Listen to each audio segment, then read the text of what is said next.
Dear students, in this lecture we shall do an interesting exercise of analyzing a fishery and how we can estimate that how much of the fishes are caught by a fisherman or any other individual. It is basically a production function and we shall do its marginal analysis. Let us see. As you can see, we have a production function जो कि fishery से related है. Or in this case, what we are considering is that there is a production function where the catch of the fish is dependent upon two factors. In other words, हम ये देखना चाह रहे हैं कि एक फिशरी के अंदर जो मछलियों की तादाद पकड़ी जा सकती है वो किन फैक्टर्स पे डिपेंड करती है. So let us see how the function is formulated. Basically, there are two factors. One is the stock of the fish and the other is the effort put in harvest.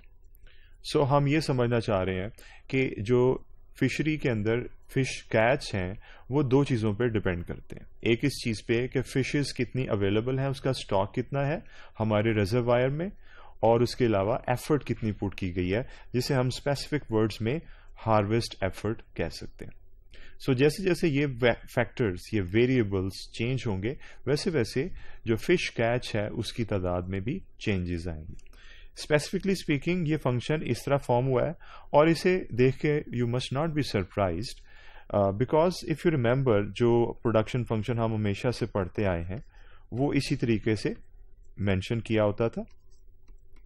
यहाँ पर हम थोड़ा सा उस चीज़ को mould करें और एक एनवायरमेंटल साइंस से रिलेटेड एक प्रोडक्शन फंक्शन का एनालिसिस करना चाह रहे हैं.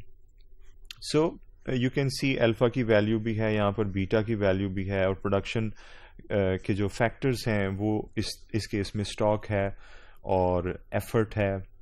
सो this is how this whole production function is created. Now let us do its marginal analysis.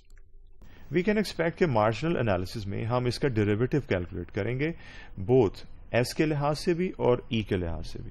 So marginal catch अगर हम कैलकुलेट करना चाहते हैं तो डेरिवेटिव हम कैलकुलेट करेंगे with respect to the first variable जो था स्टॉक ऑफ द फिश. आप देख सकते हैं कि डेरिवेटिव कैलकुलेट किया है and it is partial derivative because there are two independent variables.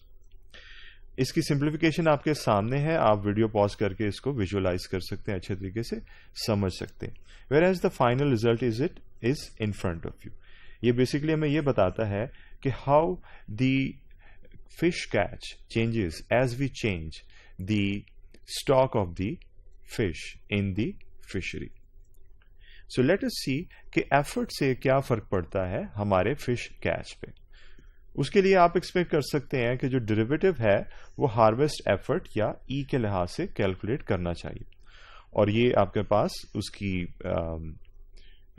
उसकी बुनियाद है और जिसके ऊपर आप खुद बिल्ड करेंगे इन वेरी इजी स्टेप्स को, और उसका फाइनल रिजल्ट आपके सामने है. That is actually showing that how the fish catch can be affected with 1 unit increase in the harvest effort. So you saw that how we can apply the marginal analysis to the production functions of such cases जो कि हम usually in our daily life देखते हैं लेकिन economics में हम उनकी बात rarely करते हैं.